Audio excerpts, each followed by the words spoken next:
नमस्कार। प्रभा साक्षी news network पर आप सभी का स्वागत है। पश्चिम एशिया में तनाव ने भीषण रूप ले लिया है और ईरान, इजराइल तथा अमेरिका के बीच छिड़ी जंग ने पूरे क्षेत्र को अपनी चपेट में ले लिया है।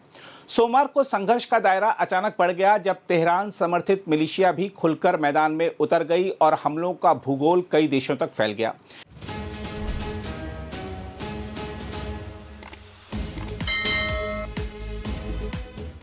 ईरान ने इजराइल और कई अरब देशों पर मिसाइलें दागी, जबकि लेबनान से हिजबुल्लाह ने रॉकेट और ड्रोन के जरिए इजराइल को निशाना बनाया।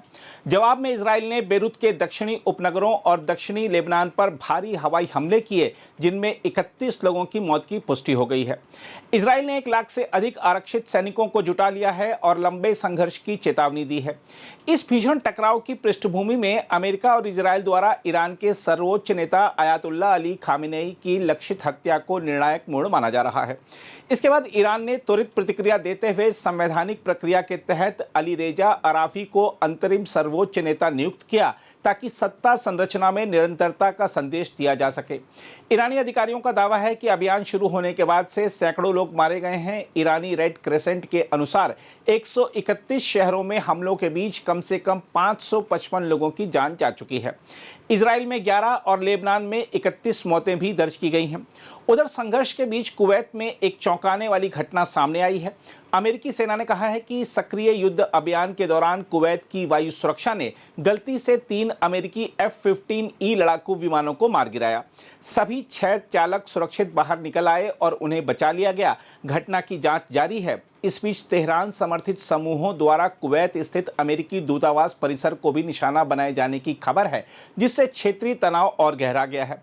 इस बीच ऊर्जा सुरक्षा पर भी संकट के बादल मंडरा रहे हैं। ईरानी ड्रोन हमलों ने सऊदी अरब की रस तनूरा रिफाइनरी को प्रभावित किया, जिससे अस्थायी रूप से संचालन ठप करना पड़ा। यह संयंत्र प्रतिदिन 5 लाख बैरल से अधिक कच्चे तेल का प्रसंस्करण करता है। होर्मुज जलडमरू मध्य के आसपास हमलों और धमकियों ने वैश्विक आपूर्ति मार्गों को लेकर चिंता बढ़ा दी है। अंतर्राष्ट्रीय परमाणु ऊर्जा एजेंसी के प्रमुख राफेल ग्रोसी ने कहा है कि फिलहाल ईरान के परमाणु स्थलों को नुकसान का संकेत नहीं है, लेकिन सक्रिय रिएक्टरों की मौजूदगी किसी गंभीर रेडियोलॉजिकल हादसे का जोखिम बढ़ाती है। तनाव का असर खाड़ी क्षेत्र से बाहर भी दिखा। ओमान के तट से 52 समुद्री मील दूर MKD व्योम नामक तेल टैंकर पर मानव रहित नौका से हमला किया गया, जिससे इंजन कक्ष में विस्फोट और आग लग गई। इस घटना में एक भारतीय नागरिक की मौत हो गई। बढ़ते संघर्ष के बीच हवाई क्षेत्र बंद किए जा रहे हैं। दूतावासों ने चेतावनी जारी की है और कई देशों ने अपने नागरिकों की निकासी शुरू कर दी है।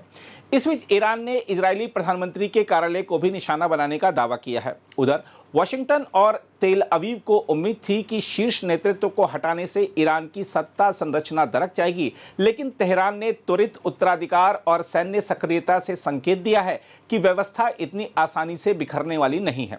अब सवाल यह है कि क्या यह निर्णायक प्रहार अपेक्षित परिणाम देगा या फिर पूरा क्षेत्र और गहरे अस्थिरता के दौर में धकेल दिया जाएगा। बहरहाल आइए देखते हैं रक्षा विशेषज्ञ कर्नल TP त्यागी इस मुद्दे पर क्या कह रहे हैं।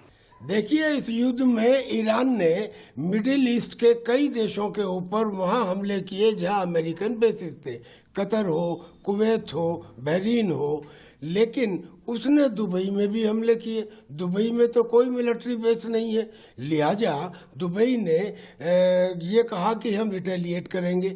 जैसे ही उसने ये कहा, सऊदी अरेबिया जो पहले अपना एयर स्पेस अमेरिका को ईरान के खिलाफ नहीं देना चाहता था, उसने कहा मैं अब अमेरिका के साथ हूँ। यानी जो और कंट्रीज हैं, हो भी सकता है कि वो इजराइल के साथ आ जाएं, जिसको वो नहीं चाहते थे। यानी कि एक बदलाव और एक बढ़ता हुआ दायरा भी। बढ़ता हुए दायरे का तो अंदेशा ये कि शायद महायुद्ध में ना बदल जाए, और बदलाव का इफेक्ट ये कि अब चूंकि खोमेनी को मारा जा चुका है, वहाँ पे सत्ता परिवर्तन होता है, और अगर वहाँ एक डेमोक्रेटिक सरकार आ जाती है, यानी कि वहाँ इस्लामिक शासन खत्म हो जाता है, तो बहुत मुमकिन है पहलवी में पहले की तरह, जैसे पहलवी के समय में अमेरिका ने ईरान को खुद होके न्यूक्लियर टेक्नोलॉजी दी थी, शायद अब भी वो दोबारा दे दें। देखिए, जहाँ तक थर्ड वर्ल्ड वॉर का सवाल है, इसमें बहुत सारे फैक्टर्स हैं। अगर रशिया और चाइना खुल के सामने आते हैं तो ये मुमकिन है, अन्यथा नहीं। और ये खुल के सामने नहीं आएंगे, क्योंकि रशिया के साथ तो दो प्रॉब्लम, पहला तो वो यूक्रेन के साथ में उलझा हुआ है, और दूसरा ये कि उसके बहुत सारे नागरिक इजराइल में रहते हैं, लिहाजा वो इजराइल के अगेंस्ट अटैक नहीं करेगा। चाइना का ये कि चाइना बिना मतलब किसी दूसरे दो देशों में के लड़ाई में अड़ंगा नहीं लगाता है। उसने जो कुछ मदद करनी थी, यानी कि प्लेनेटरी मिक्सर देकर, सेंट्रीफ्यूज देकर, यूरेनियम के रिचमेंट के लिए और सॉलिड फ्यूल के लिए, वो उसने कर दी, या HQ-9 जैसे यूजलेस एयर डिफेंस सिस्टम दे दिए। इससे ज़्यादा मुझे नहीं लगता कि चाइना इन्वॉल्व होगा। और अगर ये दो सुपर पावर इन्वॉल्व नहीं होंगे तो फिर वर्ल्ड वार की कल्पना करना थोड़ा मुश्किल है। हाँ, बड़ा युद्ध है, वो तो चल ही रहा है। अगर आप भी लेना चाहते हैं देश दुनिया की तमाम जानकारी तो आज ही सब्सक्राइब करें हमारे चैनल को। साथ ही नीचे दिए बेल आइकन को जरूर दबाएं ताकि हर अपडेट आप तक पहुंच सके।